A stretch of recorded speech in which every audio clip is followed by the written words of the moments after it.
Hey y'all, welcome back to another video. We've had an incredibly diverse week around the farm, from processing chickens, which I documented in the last video, getting them cut or bagged as whole birds, packaged and ready for customers. We've been moving turkeys over to Nutfield. They're getting processed in just a couple weeks, harvesting garlic, keeping up with harvests for the markets and wholesale customers in the gardens. So I just wanted to walk you through this week and show you what's been going on in this busy second week of June at Wild East Farm.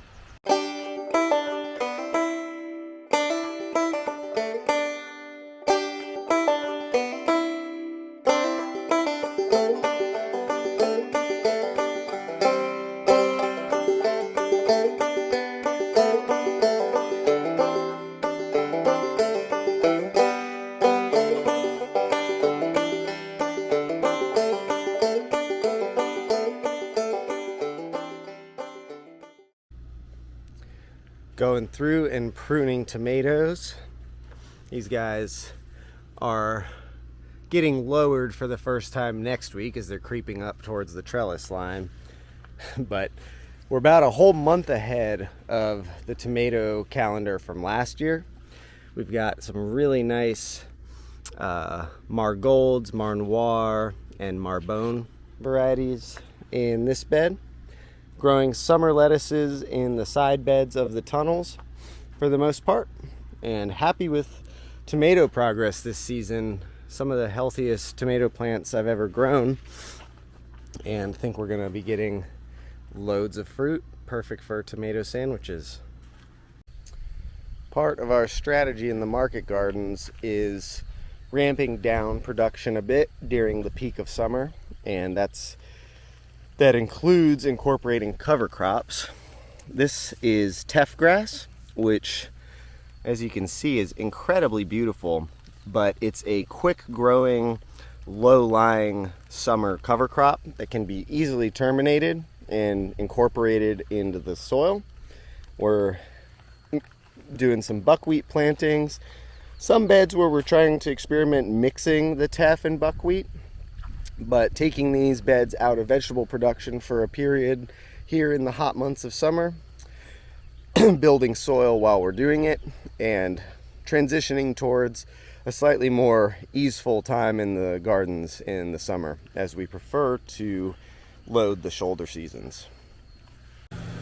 All right, we've got this nice stainless steel kill cone, and I can put the bird's cavity right over the cone. Keeps me working at an ergonomic height instead of at table height.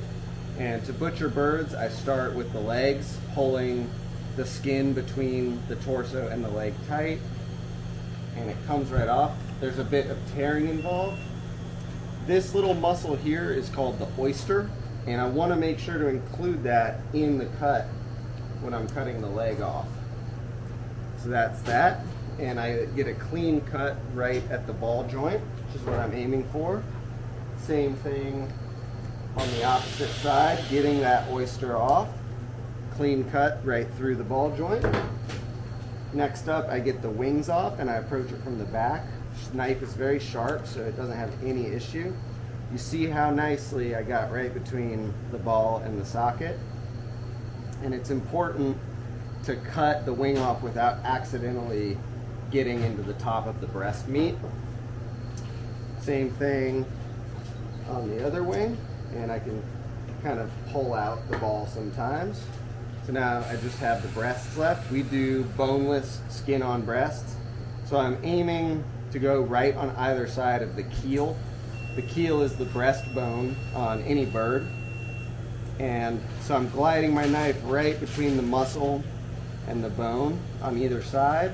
And I can kind of slip my thumb in there and peel back, using the knife just to gently scrape. And I'm aiming for the rest of the torso to have as little breast meat left as possible. So we've got two breasts, or two wings off the bird, and we bag and sell the frames for folks to make broth with. And that's how we butcher chickens here. We've got 2 vac sealers running simultaneously, and cuts come off the sealers looking like that. We're weighing and labeling the different cuts. So comes out looking very nice, and then staging them in coolers to bring back to our chest freezers. All right, we're moving the turkeys to nut field. First time we've had birds over there.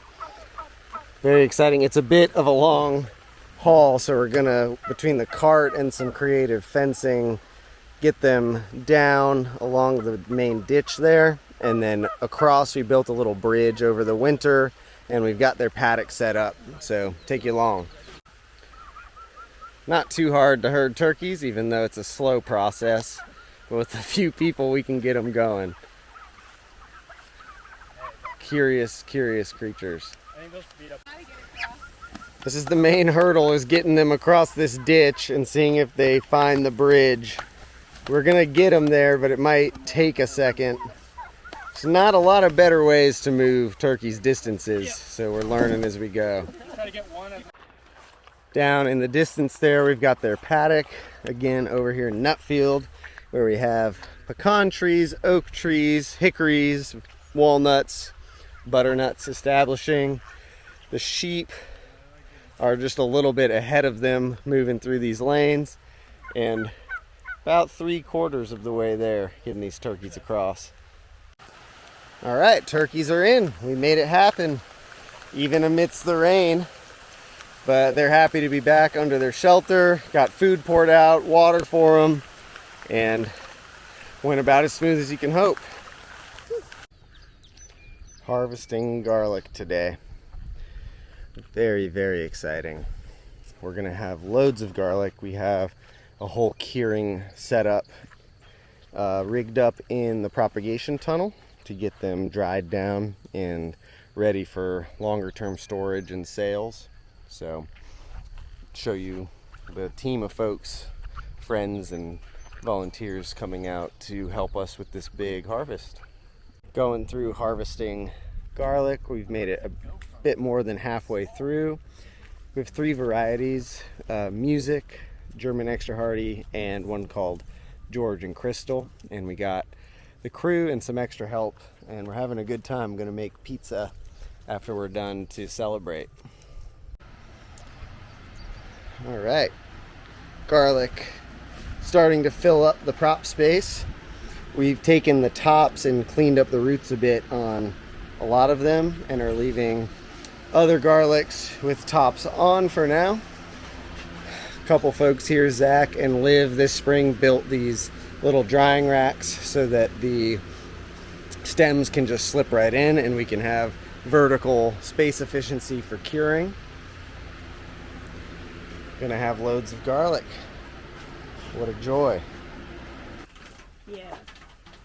Yeah. Pizza's going in and coming out of the oven. Thanks for watching, folks. Please make sure to like the video, leave a comment, and subscribe to the channel. And check out Small Scale Revival's new website in the description below to see our offerings. Hope you have a good weekend, and we'll see you next time.